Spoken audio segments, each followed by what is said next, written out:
weight of these 3 coins, weight is the mass into gravitational acceleration. W is equal to mg, mass into gravitational acceleration. M into g means 9.8. If it is suppose that 10 gram, then 10 gram into multiply कर दो, ठीक है, 9.8 metre, तो वो आप फिर kilogram में उसमें कन्वर्ट कर लोगे तो तुम्हें न्यूटन फोर्स इसमें से निकल जाएगा।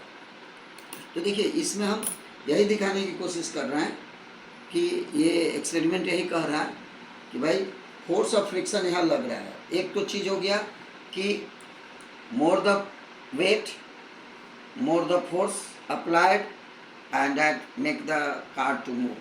Another experiment, again you have to compare the acceleration, try to find out the time interval taken by this car to come up to from this point to this point. Okay, so again I'm placing this 3 coins one of a time, just so the speed of the car. You can find out you can calculate the time interval. I think when I am counting from this 1, 2, 3, 4, 5, 6, 7, so 7 seconds it's take. But when I at the same time when I put these 3 coins more and then I try to calculate the time, the more force, more weight means more force applied. 1, 2, 3, 4, 5. So just for 5 applying 5 second, 5 second not we can't say call second, but counting with the same interval of time. So just 4 or 5 it goes there. So in this way we can conclude that more the force is there, more the acceleration will be there.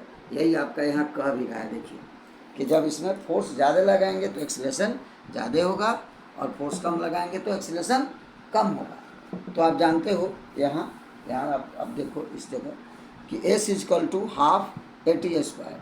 तो हम जानते हैं कि आपका S is equal to क्या होता है, UT plus half AT square. Equation आप पढ़े हो। तो देखो U चूँकि इनिशियल वेलोसिटी हम 0 यहाँ लेके चल रहे हैं, तो इसको जब 0 करेंगे तो ये पूरा स्ट्रक्चर 0 हो जाएगा और ये टर्म 0 हो जाएगा। आपके पास हाफ AT स्क्वायर रह जाएगा। तो यहाँ A1 मान लीजिए एक्सेलरेशन लगा रहे हैं, T1 इंटरवल में ये यहाँ से यहाँ तक आया, तो आपका एक इक्वेशन S निकले।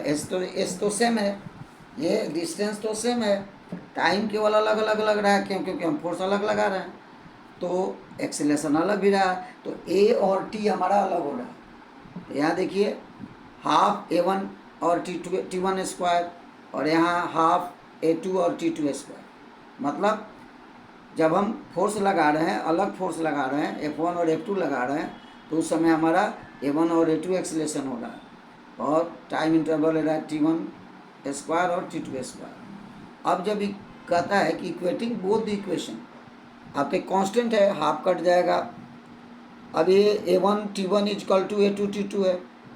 अब यदि इसी में से A1 बाई आप A2 कर दीजिए, तो A1 इधर है, A2 लाइए इधर। ये मान लीजिए A1 A2 बड़ा इज इक्वल टू A2 और T2 square, A1 T1 square is equal to A2 T2 square. तो वहाँ अब ये इसको A1 बाई हम A2 कर दिए, तो ये है इधर ला दिए हम, बराबर में है, तो ये आके इसका डिवीजन हो गया, A1 बाई A2 हो गया, तो E चला जाएगा उधर, तो यहाँ क्या हो जाएगा बोलिए, T2 square by T1 square. ठीक है। तो अब इससे हम लोग क्या निकाल रहे हैं, हम लोग इससे निकाल रहे हैं कि टाइम इंटरवल, ठीक है, जब फोर्स हमारा ज़्यादा लग रहा है तो टाइम इंटरवल क्या है, उसका इन्वर्सल हो रहा है, इन्वर्सल प्रोपोर्शनल हो रहा है टाइम स्क्वायर का, माने स्क्वायर गुना टाइम क्या है आपका, कम लगेगा। जैसे ही फोर्स लगाइएगा, T1 है ना, T1 स्क्वायर है, तो आपका जो एक्सेलरेशन है, एक्सेलरेशन जो है वो T स्क्वायर के इन्वर्सली प्रोपोर्शनल है ना। ये बढ़ेगा, मतलब आपका टाइम इंटरवल बढ़ेगा मतलब एक्सीलरेशन क्या है, घट रहा है। टाइम ज़्यादा ले रहा है मतलब एक्सीलरेशन क्या है, घट रहा है। और टाइम कम ले रहा है मतलब एक्सीलरेशन बढ़ रहा है। तो इस तरह से आराम से आप इस एक्सपेरिमेंट्स में समझ सकते हैं इस चीज़ को। कोई डिफ़िकल्ट चीज़ नहीं है, लड़के लोग घबराएंगे नहीं। इसको 1-2 बार करिए। अच्छा, दूसरा चीज़ आप एक चीज़ और दिखाइए।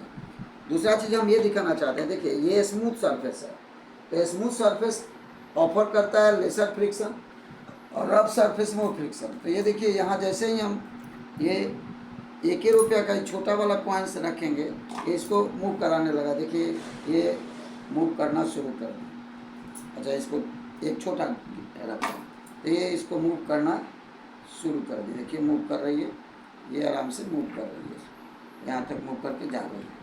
लेकिन इसी चीज़ को सेम चीज़ है। अब इसको हम यहाँ थोड़ा सा, ये रफ सरफेस है इनका, तो रफ सरफेस है, तो रफ सरफेस पर इनका फ्रिक्शन थोड़ा सा ज़्यादा होगा। तो देखिए ये एनफ नहीं है, इनको नहीं खींच पा रहे। यही इसी चीज़ को हम यहाँ थोड़ा सा स्मूथ सरफेस है, तो स्मूथ सरफेस पर ला रहे हैं, तो देखिए आराम से इनको खींच ले रहा है। यही फोर्स इसका जो है आराम से इसको खींच लेगा।